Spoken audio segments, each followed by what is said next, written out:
मैं इस वक्त मौजूद हूँ सेन पश्चिम पारा थाना क्षेत्र के अंतर्गत न्यू आजाद नगर चौकी क्षेत्र के अंतर्गत गंगापुर बनका का मनोहर नगर में लोगों के इतने हौसले बुलंद हो गए हैं कि उनके आगे उत्तर प्रदेश की हाईटेक शासन प्रशासन भी नतमस्तक होती नजर आ रही है। स्थानीय लोगों के मुताबिक बताया गया है कि एक पार्टी चले तो उस पार्टी के बीच में ही ईंट पथराव हुए। आखिर वजह क्या थी, आइए हम आपको उन पीड़ित से ही सुनाएंगे, उन्हीं की जुबानी उनके साथ क्या हुआ। क्या नाम है आपका, कहाँ के रहने वाले? मेरा नाम रानी शुक्ला है। मैं मनोहर 44 मनोहर विहार गंगापुर किदोई नगर कानपुर की रहने वाली हूँ। क्या हुआ है आज? आज ये हुआ है कि हमारी भतीजी की मतलब बेटी की वो चल रही थी, पार्टी चल रही थी। हम लोग पार्टी में थे, हमारा भतीजा गया, उससे ये लोगों ने झगड़ा करना और उसको खींच लिया। तब हम लोग गए तो हम लोगों को भी खींच लिया और लूट-पाट किया। और अच्छा, कौन लोगों ने लूटपाट किया, क्या नाम आपको पता है? पता है, राजा है और कृष्णा है और क्या बोलते हैं कुलदीप है, उनकी वाइफ है वहाँ पे और किराएदार भी थे मौजूद। वजह क्या थी ईंट पत्थर करने का, इस तरह करने वो लोग बढ़ गए हैं बहुत यहाँ पे और जो भी है उनको हम लोगों से जलन हो या जो भी, हम लोग तो कभी बात करते नहीं हैं उनसे, कोई बता भी नहीं सकता हम लोगों को लड़ने के बारे में, क्योंकि हम लोग किसी से झगड़ा करते हैं, कोई बात करते हैं, कुछ भी मतलब नहीं रहता है। का उन लोगों ने क्या क्या किया? उन लोगों ने बहुत ईंटा पथराव किया और हमको तो थप्पड़ों से बहुत मारा है और हमारे कान का भी नोच लिया और गले का भी नोच लिया और यह कुलदीप ने नोचा है।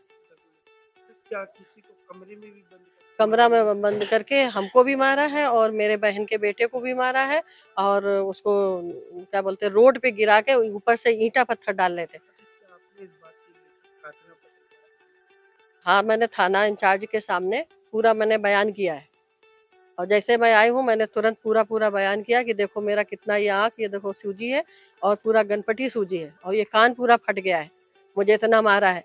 और इसके बाद में जब ये लोग, इन लोगों ने ही मुझे निकाला है वहाँ से, हमको बंद कर दिया था, किन लोगों ने? ये पुलिस वालों ने। अच्छा, पुलिस वाले के सामने आप निकाली गई? हाँ, उनके सामने हम और हमारी बहन का बेटा निकाला गया है। यानी कि आपको कमरे में दो लोगों को बंद कर दो बंद कर दिया था और तो बंद करके ये लोग मार रहे थे। लिखित प्रार्थना पत्र करके आपने दिया? हमने दिया है इंचार्ज थानाध्यक्ष गौतम, साहब? हाँ अच्छा, थाना उनको दिया। हमने तो दिया लिख उनके सामने अच्छा, और उन्होंने कहा कि आपकी पूरी सुनवाई होगी। जो आपने एफआईआर के लिए जो आपने एप्लीकेशन दिया, क्या उसी आधार पे लिखा जा रहा है या फिर कोई एप्लीकेशन चेंज करेंगे? अब ये लोग गए हैं वहाँ डॉक्टरी के लिए, अब वहाँ इन लोगों ने जो भी चेंज कर दिया हो, लेकिन मैं चेंज नहीं करूँगी। मैं रानी शुक्ला, और इन्होंने मेरी बहुत बेइज्जती की है, जैसी मन है वैसे गाली। मुझे कोई भी इलाके में नहीं बोल सकता है कि ये इन्होंने कभी किसी से झगड़ा तक किया हो। भैया, क्या नाम है आपका और कहाँ के रहने वाले हैं? अनिल मिश्रा नाम है, मनोहर विहार में रहता हूँ। क्या हुआ है, आपकी ये सर पे चोट कैसे लगी? केवल मैं क्यों समझाने गया था कि भाई आखिर का गाली गलौज कायदे रहे, उसका इनाम है।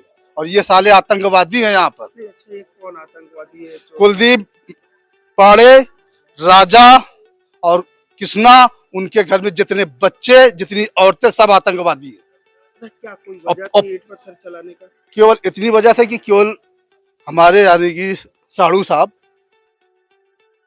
जा रहे थे रास्ते से, बस केवल वो बगल से निकले, ये लोग बोले कि आखिरकार दूर से निकला करो, गाली गलौज करने लगे। उन लोगों ने कहा कि आखिरकार गाली गलौज मत करो, तो बस केवल ईंटें ऊपर से चालू हो गए। अच्छा, क्या जिस समय ईंट चलाए थे क्या पुलिस मौजूद थी या फिर नहीं थी? पुलिस उतने समय मौजूद नहीं थी। उसके बाद जब पुलिस आई तो पुलिस केवल मूर्ख दर्शक बन के खड़ी है अब तक,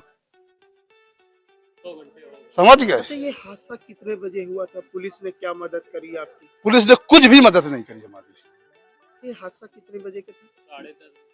10:30 11 बजे का समय। 10:30 हाँ, मैं बता दूं कि 10 साढ़े 10 बजे की घटना है, पर लगभग 12 बज चुके हैं।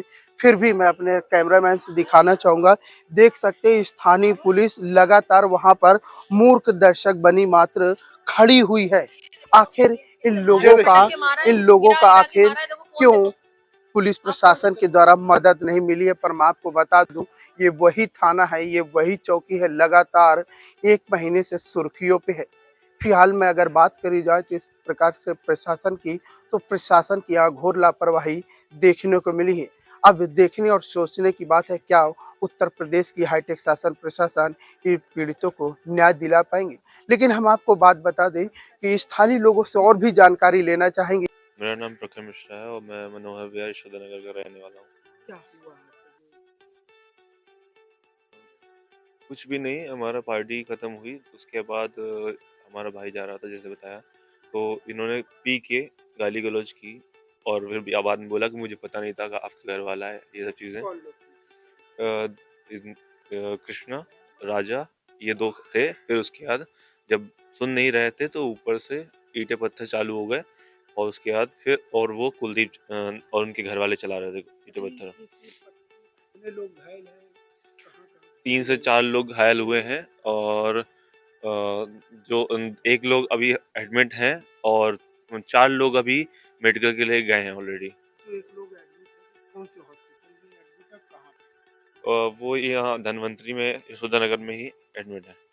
क्षेत्र के लोग जो लोगों ने दबंगई किया है, क्या पुलिस के सामने भी ईंट पथराव किया? पुलिस ने क्या मदद करी जब आई थी? पुलिस ने सिर्फ 2 लोगों को सिर्फ निकालने के लिए बस मदद की, उसके अलावा कुछ भी नहीं की और बल्कि उनके सामने ईंटें पत्थर चला रहे थे और गाली गलौज कर रहे थे और ये 1 डेढ़ घंटे तक चला, 2 घंटे आराम से चला है, पूरा ये चला है। अच्छा, वैसे जो लोग दबंग लोग हैं क्षेत्र के, इनका क्या कारोबार क्या है? क्या कोई गलत काम करते हैं या फिर कुछ कुछ और? भी नहीं, सिर्फ लूट-पाट, दारू पीना, बस और गाली गलौज करना और कुछ नहीं। अच्छा, और कुछ नहीं। क्या लगता है कि पुलिस क्या इनकी मिली भगत से सब कर रहे हैं या फिर कोई कार्रवाई नहीं करने में असक्षम हो रहे हैं? हाँ, लग तो यही रहा है क्योंकि पुलिस कुछ कर नहीं रही है, आने के बावजूद भी सिर्फ भीड़ बढ़ाना कोई वो अच्छी बात नहीं होती। तो ऐसा ही लगता है कि पुलिस है उनके साथ।